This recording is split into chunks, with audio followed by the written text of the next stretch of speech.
جماعة النهارده عملت احلى ايس كوفي عملته من سنين. هخلي دلوقتي فيليب يجربه ويقول رايه ايه. اتفضل يا فيليب. ده ساعة كتير. اه ريحة حلوة يا شو شطورة. ميرسي.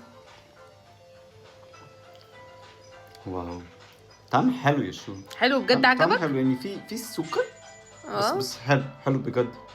بس انت عمله ازاي؟ يعني حلو بجد كتير. عملته انت ما عادي. عملتش كده ابدا. عملته بالطريقه العاديه، بس بدل اللبن العادي داني ما كملش الرضعه بتاعته، فحطيت باقي اللبن هنا. تعمل ايه؟ اما حرمي اللبن يا فيليب ما كملش هو اكله، فبدل ما ارميه اعمل له ريسايكلينج واحطه ده لك. لبن منك؟ ايوه ما كملش ايس الرضعة. كوفي ده ساعة عشان ده اللبن من تلاجة؟ انت مجنونة هو ايه؟ مين عامل كده؟ مين عامل ايس كوفي؟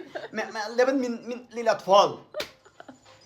يا فيليب يا حبيبي، انت مجنونة؟ ده مفيد جدا. تعالى في حضن ماما، تعالى في حضن ماما. تقومي دلوقتي عشان اكل لبن؟ ايوه انت وداني اخوات. ماما ممكن يمشي بره مع اصحاب؟ يلا اتفضل.